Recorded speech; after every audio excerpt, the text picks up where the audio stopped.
Olá, bem-vindo ao programa Saúde e Vida, o seu espaço inteiramente dedicado aos cuidados que devemos ter com a nossa saúde. E hoje vamos falar do nosso cérebro, um órgão de vital importância para o funcionamento do nosso organismo. E saber como ele funciona nos ajuda a entender melhor algumas doenças que afetam o nosso cérebro, bem como as suas linhas de tratamento. De acordo com a Organização Mundial da Saúde, as doenças mentais e neurológicas afetam cerca de 700 milhões da população mundial. Portanto, é importante refletirmos sobre este assunto e aprendermos um pouco mais sobre as doenças neurológicas. Continue desse lado.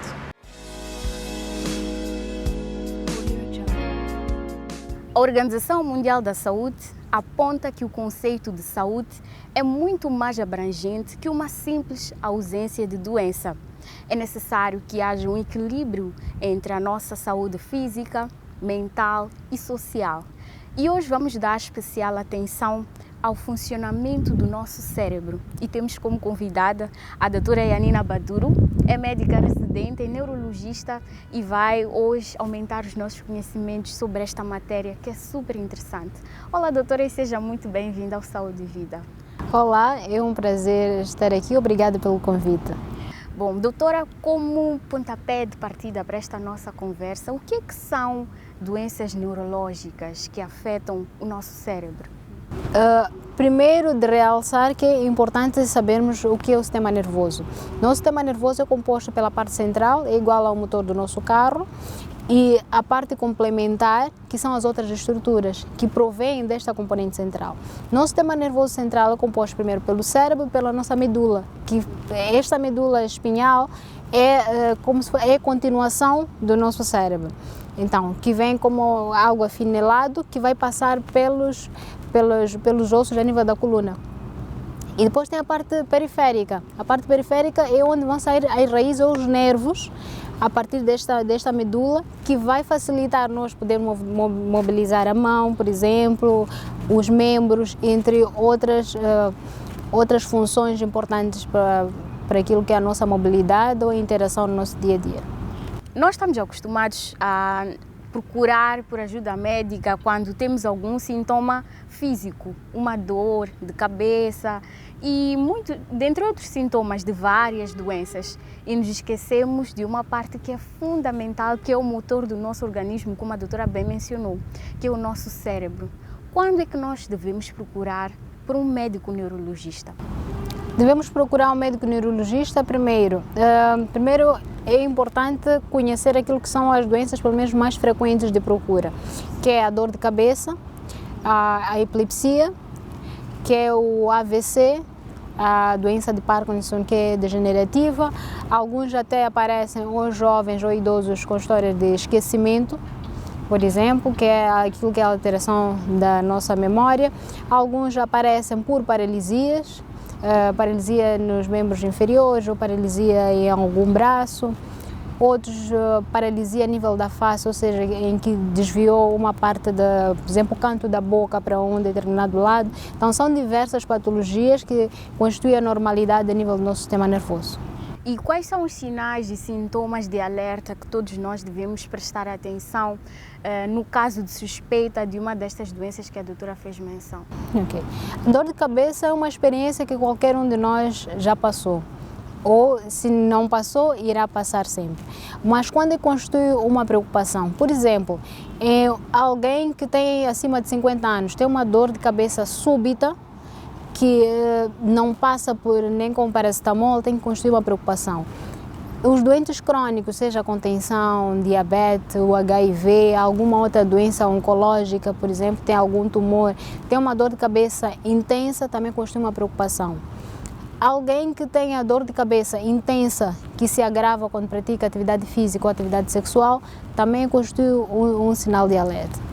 Alguém que tenha dor de cabeça intensa, que em 1 minuto atinge a intensidade máxima, é tão insuportável, também constitui uma preocupação. Dor de cabeça que é acompanhada com convulsões, também constitui uma preocupação. Dor de cabeça que é acompanhada por debilidade em algum membro, também constitui uma preocupação. E nós estamos acostumados, porque a doutora falou na dor de cabeça, e é um sintoma que é muito negligenciado. Normalmente, quando alguém tem uma dor de cabeça, vai a uma farmácia, toma um paracetamol e já está. Estamos a mascarar alguma doença que pode estar por detrás. Até que ponto esta dor de cabeça pode nos fazer nós procurarmos por uma ajuda médica? Por exemplo, nós temos uma dor de cabeça e tomamos, por exemplo, um paracetamol. O ideal é tomar o paracetamol, por exemplo, de 8 a 8 horas durante aquele dia, e se notamos que prevalece a mesma dor de cabeça, devemos procurar ajuda. E um outro aspecto que não me referi, dor de cabeça e febre é sinal de alarme também para nós procurarmos ajuda. E qual é o encaminhamento dado a estes pacientes quando chegam ao serviço de neurologia do HCM? Primeiro, com estes sinais de alerta, são vistos a nível do Banco de Socorro, porque é uma emergência, e depois de estabilizar, depois de se identificar se tem uma outra causa, porque a dor de cabeça em si é um sintoma de várias doenças, mais de 1000 doenças. Por exemplo, a cabeça é uma estrutura em que nós também temos outros órgãos, temos os olhos, temos os dentes, temos o ouvido. Se temos algum problema a nível do ouvido, vamos sentir dor de cabeça. Se temos alteração ou diminuição da nossa visão, vamos ter dor de cabeça. Então, tem que se descartar todas estas causas para depois nós pensarmos em encaminhar para a neurologia. Porque a dor de cabeça da neurologia não tem estas causas secundárias. É uma dor de cabeça primária que muitas vezes tem a carga genética. Muito bem. E existe algum tipo de prevenção para estas doenças que a doutora fez menção, que são as doenças neurológicas, a doutora falou, a própria dor de cabeça, a epilepsia, entre outras doenças que afetam o nosso dia a dia, pois tem grande impacto social? A dor de cabeça, por exemplo, se nunca foi diagnosticado enxaqueca, em algum momento na vida poderá o ter. Então, tendo a dor de cabeça, o mais importante é a prevenção secundária, ou seja, evitar que são os fatores que vão desencadear esta dor de cabeça para que tenha uma vida saudável. Quando falamos da epilepsia, tendo a epilepsia, porque qualquer um de nós pode ter epilepsia. Alguém, por exemplo, que teve um acidente e bateu a cabeça, teve algum traumatismo, pode vir a ter epilepsia. Alguém que teve uma meningite pode ter epilepsia. Quem teve um AVC pode vir a ter epilepsia. Então, existem várias causas que podem culminar com a epilepsia. Mas para ter uma melhor qualidade de vida, é muito importante conhecer os fatores desencadeantes e, porque são doentes crônicos, fazer regularmente a medicação. E existe prevenção? Para a epilepsia é evitarmos estes fatores, os mais conhecidos. Existem alguns casos que nós chamamos de causas idiopáticas, ou seja, que é uma falha que acontece a nível do nosso sistema nervoso que é inevitável. Não temos como evitar. E por que acontecem? Por que ocorrem? O que desencadeia o aparecimento destas doenças, doutora? Aí depende de que tipo de doença estamos a referir. Por exemplo, algumas podem ser de causas vasculares, ou seja, alguma alteração ou uma alta sensibilidade a nível do vaso, a nível da cabeça, que pode criar dor, por exemplo. Algumas por alguma lesão a nível do nervo, e que esta lesão vai culminar também com dor. Uma das grandes queixas também é formigamento ou formigueiro, alguns citam assim. Assim como lesão daquilo que é a estrutura de uma área a nível do cérebro. Uma das coisas importantes que devemos chamar a atenção são as complicações que acontecem, por exemplo, pelo HIV. O HIV pode afetar, um paciente com HIV pode ter um AVC, pode ter uma paralisia nos membros inferiores, que uma das principais complicações que acontecem, mas as infecções oportunistas é a tuberculose óssea. Um paciente com HIV pode ter, por exemplo, uma meningite. Então, pode ter várias complicações e ter várias doenças neurológicas praticamente ao mesmo tempo. Muito bem. Doutora, eu quero convidar-lhe a si e também ao nosso telespectador a acompanhar esta interessante história que é da senhora Maria Manuela. Ela vive há sensivelmente 17 anos com a esclerose múltipla e conta-nos como é que é o seu dia a dia vivendo com esta doença neurodegenerativa. Eu dormia pouco, trabalhava muitas horas consecutivas, conduzia muito, portanto, todo um processo de vida que todos os sintomas eram normais, não é? De cansaço. Isto é uma doença muito complicada e enganadora e silenciosa. O grave da doença é que é silenciosa. Os sintomas que nós temos são os sintomas mais comuns do ser humano e uma pessoa que trabalha. É o cansaço, é a perda de força, consequência pelo cansaço, algumas dormências que também às vezes é o cansaço que provoca isso. Portanto, são sintomas muito básicos. A mim apareceu-me diagnosticada, acredito que tenha há alguns anos antes disso, vai fazer agora em setembro, que o diagnóstico foi consolidado. Vai fazer, ora tenho 40, vai fazer 17 anos, salvo eu. Portanto, eu tinha 43, por aí, 44. Andava muito cansada e de repente, do nada, estava sentada no sofá, fiquei dormente da cintura para baixo. Fizemos alguns exames, foram inconclusivos, pensou-se que fosse um problema cardíaco, depois eu também tinha a apneia do sono, mas isso foi tudo uma sequência, eram sintomas da doença, mas que depois veio-se a provar que era tudo referente à esclerose múltipla. Porque é uma doença muito pesada na relação familiar. E às vezes os familiares não estão preparados para as condicionantes que a doença nos põe, a nós, e que depois depende de como se lida com a doença, acaba por ser refletido no seio familiar. Nós não temos força, e eu se quiser pegar aqui agora, se quiser, não consigo ir direita, não consigo levar um prato até ali, porque não consigo manter o equilíbrio, o desequilíbrio e cai para a frente. Portanto, isto condiciona muito, deixamos de ter força, as idas à casa de banho têm que ser controladas por nós, porque a informação não chega para que nós vamos à casa de banho. Literalmente é isto, eu não tenho problemas em dizer as dificuldades que nós sentimos, para além de uma dor constante em que não dói aqui, dói no organismo todo e às vezes não é fácil, são dores intensas. E depois é aquilo que nós vamos perdendo, a visão, a fala. Eu já tive momentos em que estou a falar consigo e fico sem voz. E lá recupero, portanto aquilo é um pequenino de um surto ou um pedacinho de um surto que depois voltou atrás e a coisa compôs. Neste momento estou a fazer um tratamento já há 5 anos de vitamina D, doses bastante elevadas de vitamina D, o que me está a fazer sentir bem, pelo menos não tenho que me injetar e isso incomoda. Por um lado, é uma doença que tem duas vertentes. Ou nós a encaramos como fazer parte de nós e vivemos a nossa vida normalmente e aceitamos e partilhamos com as pessoas que estão ao nosso lado para que não haja condicionamentos, ou as pessoas não haja aquele conflito emocional ou entre tens esta dificuldade mas não dizes. Portanto, é muito importante que as coisas sejam muito claras e eu sempre fiz isso. E depois há aquela outra vertente da pessoa, estou doente, e vai abaixo e estou doente e por aí fora, e aí ela toma conta de nós rapidamente. Portanto, eu posso dizer que há 4 ou 5 anos que ando de canadiana, mas é porque tenho medo de andar, tenho medo de me desequilibrar. Aqui no trabalho, normalmente ando sem ela, ou esforço-me a andar sem ela. Nunca abrandei o ritmo de trabalho, nunca abandonei nada do meu ritmo de vida. É evidente que ela me cria condições, me faz algumas limitações, sem dúvida, mas eu encaro-a como se nada fosse. Naquele momento a limitação vem, mas paciência, eu vou reagir a ela e, portanto, eu acho que o mais importante nestas doenças, quem me está a ouvir pode dizer, é fácil, se calhar não tem isto, não.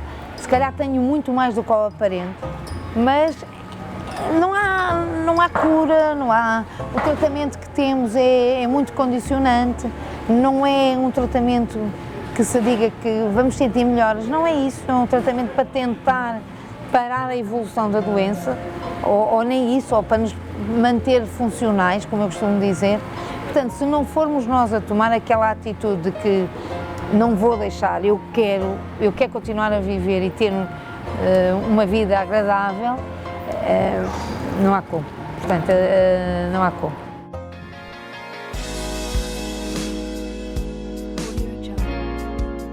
Bom, acompanhamos então o depoimento da senhora Maria Manuela, a doutora Yanina. Ela mencionou nesta reportagem, nesta entrevista, que tem tido alguns problemas de memória, às vezes alguma fraqueza.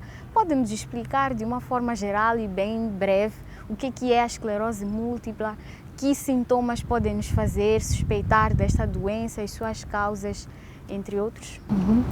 Realçar que a esclerose múltipla, primeiro no nosso meio, ou mesmo em África, é infrequente, pelo menos aquilo que é a estatística. É mais frequente nos países europeus. Já existem alguns dados nos países asiáticos também, mas não vamos negligenciar em pensar e também para poder pesquisar. Neste exato momento, nós temos a capacidade no hospital para poder diagnosticar, porque nós temos a ressonância magnética. E como é que acontece essa esclerose múltipla? É uma doença em que o nosso próprio organismo agride o nosso cérebro, ou seja, agride algumas estruturas a nível do nosso cérebro. Ou seja, é uma doença autoimune. Exatamente. Então, nesta agressão tem particularidade em algumas áreas. Por exemplo, a visão, o nervo óptico, tem algumas áreas, depende daquilo que é a predileção a nível do cérebro e também na medula. Então, tem uma característica importante, é que surge o primeiro surto, o primeiro sintoma, imaginemos que seja a nível da medula. Pode ter formigueiro nos membros inferiores, pode até ter paralisia. Se for a nível dos olhos, pode ter alguma cegueira transitória, uma dificuldade da visão. E se for a nível do cérebro, pode ter o esquecimento, por exemplo, pode ter algum dano cognitivo de pensamento também, alguma área. Se for a nível do cérebro, a alteração na coordenação também. Mas tem uma característica importante, é que surge esse surto e passa. Pode levar até 10 anos e depois vai ter o segundo surto. Mas não significa que todos que tenham estes sintomas sejam uma esclerose múltipla. A esclerose múltipla é um diagnóstico de exclusão, ou seja, devemos estudar todas as outras causas, que são muitas, para depois chegarmos à conclusão que realmente seja esclerose múltipla. Isso por quê? Porque a esclerose múltipla tem um tratamento mais específico. Nós temos que dar muita atenção para poder tratar e evitar que tenha progressão desta doença, porque esta destruição a nível das estruturas a nível do nervo vão progredindo. Tem alguns casos que é progressivo, não tem este surto e depois voltar a ter, pode progredir, mas são raros os casos. Em relação ao diagnóstico, é feito realmente pelo médico neurologista que tenha experiência com isso, já tenha descartado todas essas causas. Entretanto, ter um esquecimento ou ter formigueiro não é sinal de logo pensar numa esclerose múltipla. Este é o último diagnóstico, é o último pensamento que nós devemos ter. Nós estamos num país em que nós recebemos pessoas de diversas etnias, devemos também ficar atentos quanto a isso, porque até mesmo nós moçambicanos também temos origem das outras etnias. Claro. Também geneticamente já podemos carregar esta carga. E é mais frequente em mulheres, diz-se que é 2 a 3 vezes mais frequente em mulheres e também é frequente em jovens de 20 a 30 anos. Então, considerando isto e com esta história, é fácil fazermos o diagnóstico. Muito bem. Doutora, nós vamos a um rápido intervalo e nós voltamos já com mais informações para si. Não saia daí porque isto é um até já.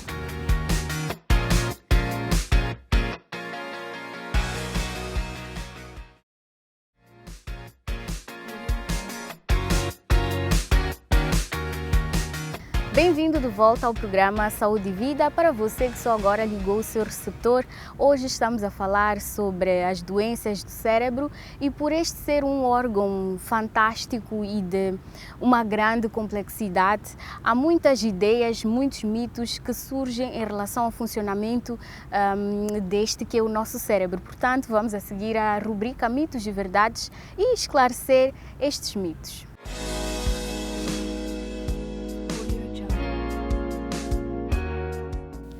Durante toda a vida, só usamos 10% do nosso cérebro. Verdade. Muitos de nós acabamos usando só 10% porque entramos naquilo que é a rotina diária. Nós temos dois hemisférios em que o esquerdo é o dominante, é o que mais usamos, mas temos o direito. Todas aquelas pessoas que dificilmente se permitem aprender novas coisas usam praticamente 10 ou até 5% daquilo que é a capacidade do seu cérebro de poder funcionar ou gerar novas informações e conhecimentos. Uma mulher epiléptica pode engravidar. É verdade, uma mulher epiléptica não fica limitada em poder gerar filhos. O simples fato de ser epiléptica não lhe corta esta vontade ou este privilégio de poder ser mãe. O mais importante é fazer o tratamento de forma regular, procurando sempre apoio de um neurologista e de um ginecobstetra também. Usamos nosso cérebro 24 horas por dia. É uma verdade, o nosso cérebro funciona 24 horas por dia. Porém, quando nós estamos a descansar ou a adormecer, ele continua em funcionamento, porque precisa produzir hormônios, tanto hormônio de crescimento, os nossos outros hormônios importantes para aquilo que é o nosso bom funcionamento durante o nosso dia. Lapsos de memória podem estar relacionados com sobrecarga de atividades. É verdade. Muitos acabam chegando à consulta de neurologia por esquecimento, mas está baseado naquilo que é a sobrecarga do trabalho, alguns por ansiedade, principalmente o stress do nosso dia a dia pode gerar isto que é a alteração da memória transitória. O chocolate pode desencadear enxaqueca. É verdade, o chocolate para algumas pessoas, nem todas, pode ser o fator desencadeante para a enxaqueca.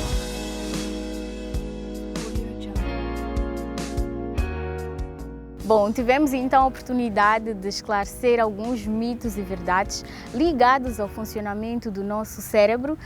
Doutora Yanina, eu gostava de saber se existem alguns hábitos que nós podemos adotar no nosso dia a dia que podem reduzir o risco do aparecimento de doenças neurológicas, porque são doenças que têm grande impacto para a nossa saúde física, também social, no nosso dia a dia, nas nossas relações interpessoais. O mais importante disto tudo é ter hábitos saudáveis. Os hábitos saudáveis partem do princípio, começarmos pela nossa alimentação, termos uma alimentação saudável.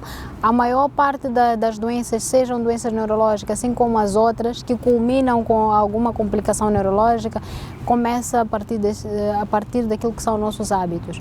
E o segundo é praticar atividade física. Ajuda na prevenção de qualquer que seja a doença, inclusive a doença neurológica.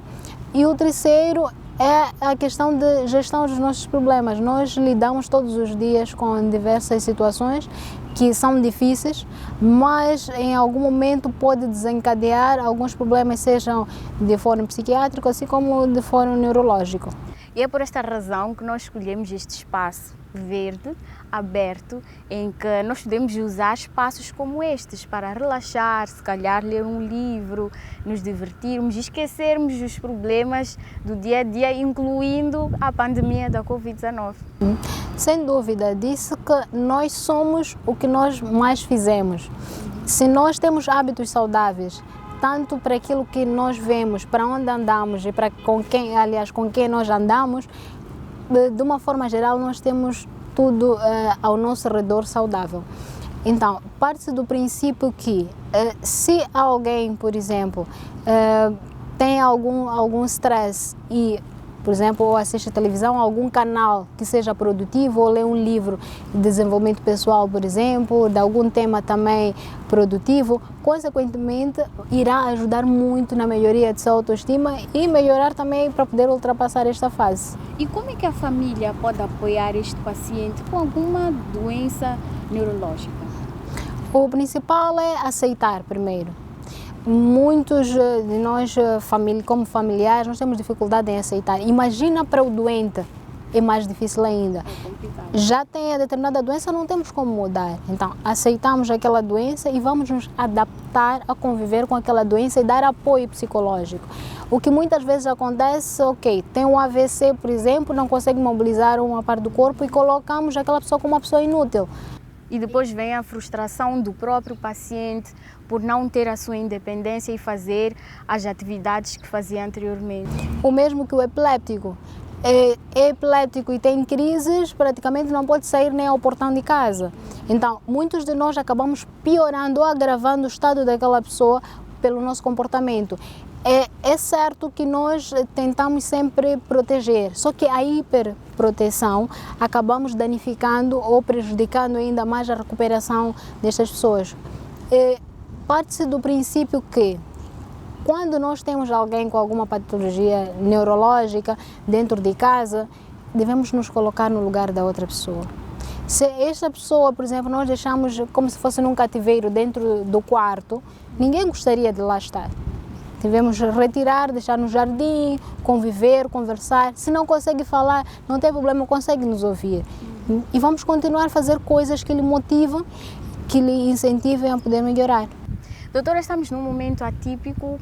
Moçambique e o mundo inteiro vivemos um novo normal por causa da pandemia da Covid-19 e esta doença trouxe um grande impacto para o nosso dia a dia, para a nossa convivência e tem relação direta com as doenças mentais e neurológicas. Que recomendações a doutora pode deixar para todos os telespectadores que estão a assistir o nosso programa neste momento? O primeiro é ter calma e paciência, porque problemas nós sempre teremos. Seja a Covid, seja um outro problema. E aceitar primeiro e segundo, adaptar-se à realidade. Adaptar-se, esta adaptação não é fácil para nenhum de nós. Há quem viu-se a perder o emprego, há quem viu-se, por exemplo, a ter que mudar de residência. Tem muitas mudanças, mas a partir desta mudança sempre vem um ensinamento. E cada ensinamento é para nos tornar pessoas melhores. Então devemos aproveitar isto para podermos transcender e fazer coisas melhores. Em jeito de últimas considerações, o que é que tem a dizer para os nossos telespectadores? Caso note que tenha algum desses sinais, por exemplo, de alarme das doenças neurológicas, seja a cefaleia, seja a epilepsia, muitos de nós temos a tendência, por exemplo, a epilepsia, que nós chamamos de doença de lua, que é procurar primeiro o tratamento tradicional e vem muito tarde ao hospital. E quando chegam ao hospital já tem várias crises, já tem lesões, já tem praticamente feridas em todo o corpo. E isto vai alterar aquilo e atrasar também a qualidade de vida desta pessoa. Então, gostaríamos de apelar que, caso tenha algum familiar com crise ou a dita doença de lua, que encaminhe ao hospital mais próximo para poder ter o devido acompanhamento. Doutora Yanina, muito obrigada pela sua participação e colaboração com o programa Saúde e Vida. Nós esperamos contar com a sua presença nas próximas edições, até porque em 30 minutos não é possível falarmos num todo desta complexidade que é o nosso cérebro. Muito obrigada pelo convite, espero cá estar nas próximas vezes. Muito obrigada. Mente sã, corpo são. É uma máxima latina bastante antiga, mas que é atual, pois sabemos que manter o nosso cérebro ativo é tão importante como exercitar o nosso corpo. Portanto, confira a seguir algumas dicas de hábitos de vida que você pode ter para promover este equilíbrio entre o corpo e a mente e manter o seu cérebro ativo de modo a prevenir e, se calhar, retardar o aparecimento de doenças neurológicas.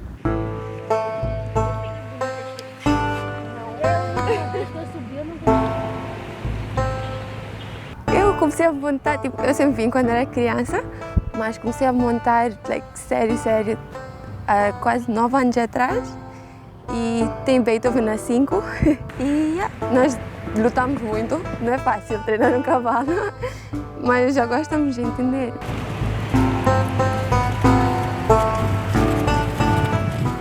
Ele também parece que começou a obedecer mais a mim. Ele antes era só ele, mas agora eu acho que ele já percebeu que somos dois, que não é só ele. No mesmo momento que eu tive que perceber, não é só eu.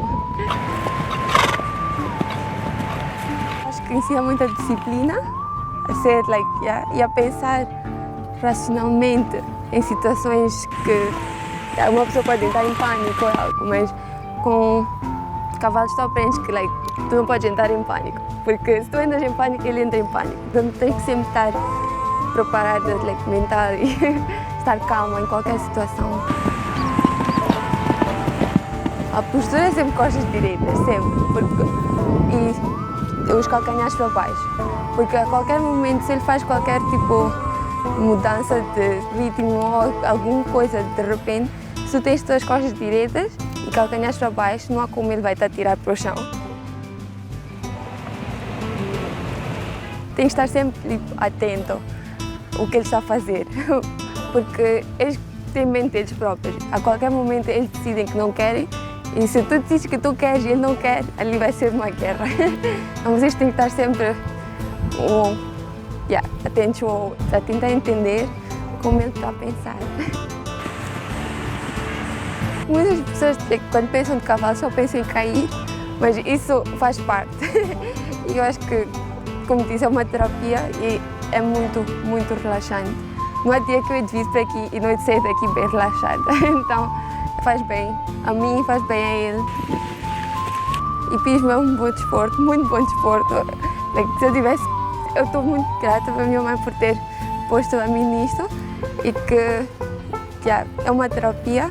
Não há como vir para aqui e não sair daqui relaxada. É a melhor coisa.